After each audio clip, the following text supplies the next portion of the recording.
Okay, Kellen Moore, new coach of the Saints. Okay. I mean, look, he has earned this opportunity. I know there's a lot of people that are like, oh, I don't know, like the Chargers.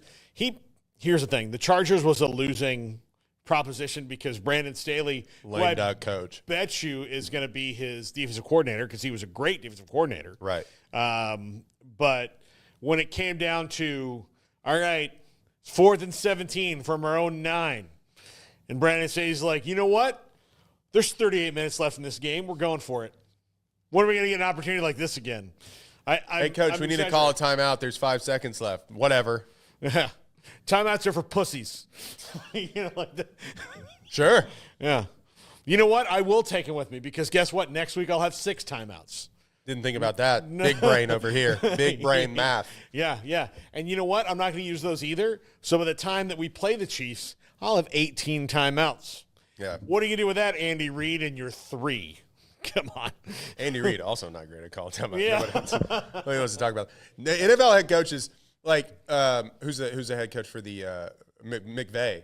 Yeah. Notoriously bad at, like, clock management. Yeah. It's like, how can you be awesome at literally every aspect of the game, but you don't know that you need to call a timeout before the 2-minute warning so you can get, like, multiple timeouts going at, like, to save the clock. So you have like, at least if you have to take one because that gives you that one back. Yeah. So like if you take one at like 2:10, yeah, and then they run a play, and then you get that one back because it's the 2-minute warning, then you have to, especially if those like what down it is and distance and what they're doing to try to run out the clock. It's like nobody's played Madden. I keep going back to this. If you just played Madden, you'd be really good at doing it. They need one teenager that's like, hey, coach, you got to call a timeout here. What? No, like I've successfully in EA Sports College Football in the last month since I started playing because I was late to it. Oh, congratulations. Yeah, thank you. It's great.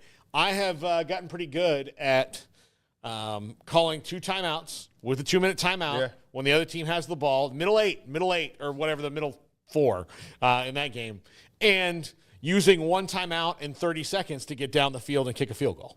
Yeah. At least. If not, just heave it to – what's so hard? Yeah. Or, like, I happen to recruit a receiver who's 6'7", so runs a 4.4. Not that difficult. I just chuck it up to him, and sometimes that works. Yeah, so it's not that difficult. No, it's not. I mean, like again, get a 6'7" guy who's got a really weird combination of first and last names and doesn't look at all like his name. Yeah, like that's how it works in that game. Yeah. Jaime Vasquez, and it's just a white guy with a mullet. Yeah. Hey man, name's Jaime. Yeah. So, yeah. The further you get, it happened in the old games too. But the further you get down the like rabbit hole, like I'm in year like 10 or whatever, they just stop. The random name generator just stops trying. Yeah. Yeah. So, but I do think Kellen Moore will be good. I think he'll be good at being a head coach. I don't know if his ownership group is completely all in to doing that. We talked about it on this show. They're in cap hell. They have to essentially, I mean, it's like they can save money, I think, if they cut Derek Carr, but it's still like a $30 million. I don't have the number, but it's like it's like a $30 million cap hit. They have several guys on that roster that if they cut them, it saves money, but it's still like cap like hell. And they've been doing this because they've been pushing off these like it's basically almost like deferred contracts. They've been pushing off these contracts, robbing Peter to pay Paul, like all the way. The Saints are currently $54 million. Check out my go-to polo from Flag and Anthem. It's everything you want in a golf polo, but you can wear it at a dinner, to a barbecue, whatever your plans are. It's extremely soft, super comfortable. Check it out, flagandanthem.com. Over the cap for next year.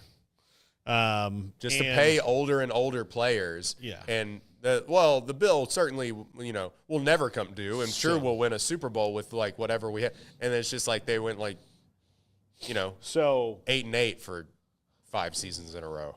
They can save $40 million right off the bat, or $30 million right off the bat by getting rid of Derek Carr and Cameron Jordan. Now, Cameron Jordan is a New Orleans legend, but I don't, he's an older player. It's one of those things that, when you're in this situation, you're going to have to kind of eat and move on. Taysom Hill, $8 million hit. Now, they have bigger penalties on the back end for all those guys, but again, Demario Davis, $8 million. Eric McCoy, $5 million. Ryan Rand, some of these guys are not going to cut, but, Tyrann Mathieu, $5 million hit. Alvin Kamara is a big one. Is a $10 million hit. So, and $0 in dead money. Mm-hmm. So it would not shock me to see Alvin Kamara wind up with the Chiefs next year or something like that, randomly, a good team where you can go win a ring.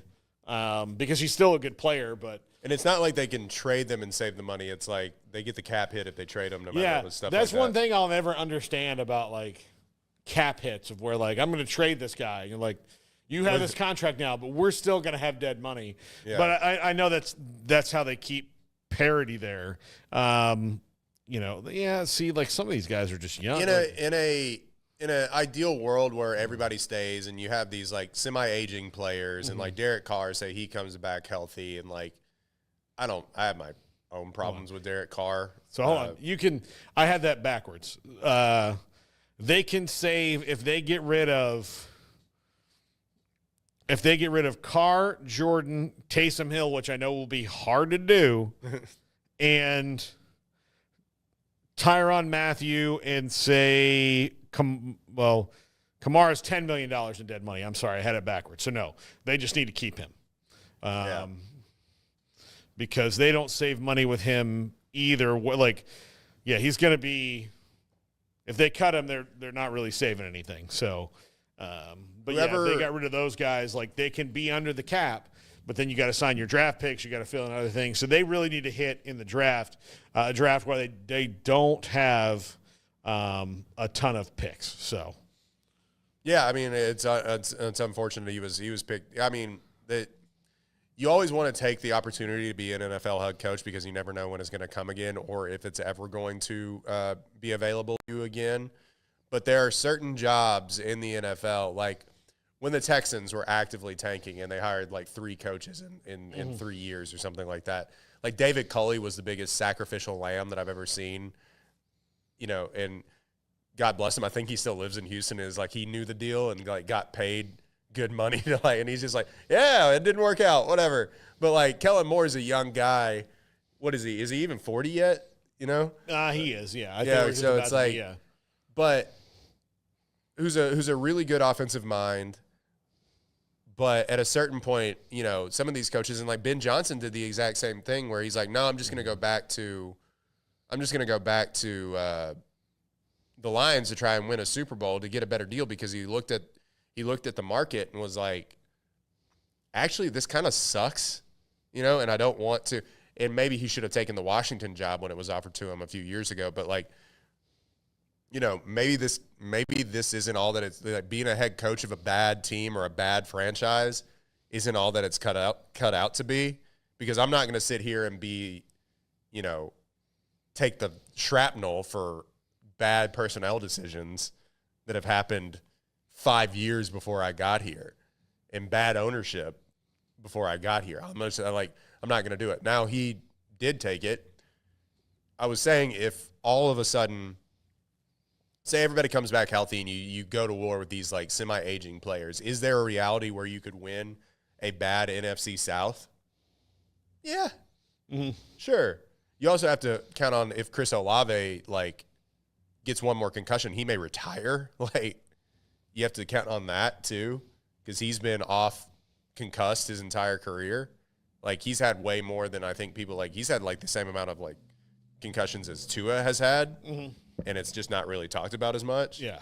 But so you gotta deal with Tampa Bay, who is just well coached, and I think with Baker and all those weapons is constantly going to hover in that 10-7 range. Mm-hmm. You also have to deal with a potential ascending Atlanta team if they nail their draft. If they need pass rush, but mm-hmm. They've needed pass rush for 10 years. But there's a reality where you could compete But I just don't think so. I think they're going to have to really make some big money moves to like save the owner's bottom line. Yeah, I don't know.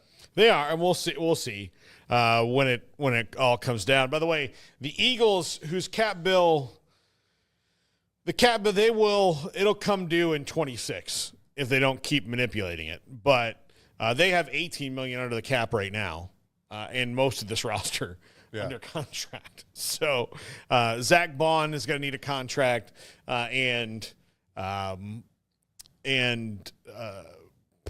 what's his name? But Mekhi Becton's going to need a contract. But they, I mean, really, if they want to run it back with this almost same exact team they had next year with the big money guys, right now they could. Actually, Mekhi Becton is under contract for this year, so he doesn't need one. So I don't see a world where they aren't awesome again next year. Yeah, unless Jalen Hurts, and he wasn't even I mean, he rushed for 16 touchdowns, but like you look at his passing numbers, he wasn't like super efficient in their passing game, and that became a big sore point. And like vibes can get weird in Philadelphia in like 2 minutes. Yeah. Like, they were gonna fire Nick Sirianni before the bye week, and then he won a Super Bowl.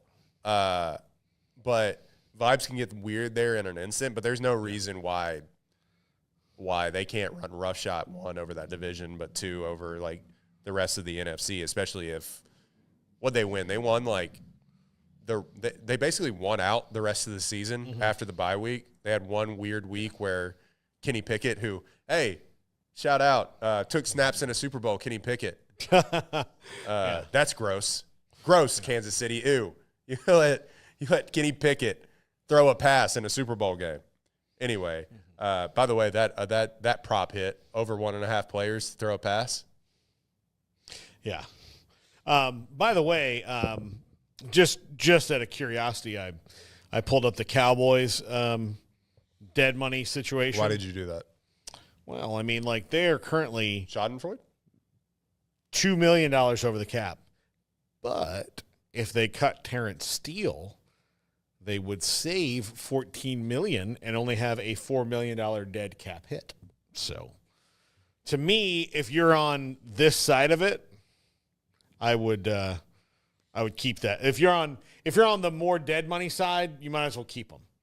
Like to me, you might as well keep that guy, unless he's just like, taking dumps in the locker room.